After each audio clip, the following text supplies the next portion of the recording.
the temperament of a country, whether it is more likely or less likely to make war to be violent within or to make war against its neighbors, is in fact not judged by, and we know this now from a 20-year study over 20 countries by Valerie Hudson and a number of other cross-disciplinary scholars. It is not any of the arbiters we would think. It is not religion, and it is not natural resources, and it's not geopolitical status.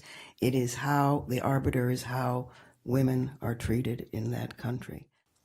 Over the years, those of us who have traveled in the Global South and have been activists in that area, we all have learned that in order to really make sure your money and your energy and your time is going to the right place, you have to be on the ground or be working with someone who's on the ground at the front lines and has seen and worked with and knows the leaders. It has to be somebody that you know has real leadership potential, knows how to run an organization, and that's what donor direct action does. We had reports of boys being slaughtered in Bunyadi, another location in Borno State, slaughtered in the night by Boko Haram. Girls and women whisked away from their husbands, their families. But the numbers had never been so monumental. And the silence after almost 2 weeks was too deafening. And Obi Ezekusili, Mariam Uwais, Hadiza Bala Usman, and my humble self felt we needed to say something. So we now have 21. Those 21 are in safe custody of government.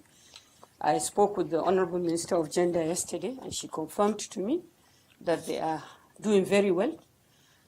They are being shielded, not because they don't want the world to see them, but because there is a concern about the integrity of that ongoing negotiation. So you can help us and continue to raise the decibel of the demand for their rescue and return. You can help us also identify resources, technical, monetary and non-monetary resources that will help us to help them reconstruct their lives. And most importantly, you can do that by supporting groups like WRAPA, who are all over the country doing little things in little pockets. We could organize better with support from you. We could also do more for women who are not necessarily within the bracket of insurgency, but whose lives and whose experiences are no different from what the women and the girls in the hands of the insurgents are doing. Gender is very powerful because it's culturally powerful, but it's made up, and we can unmake it up.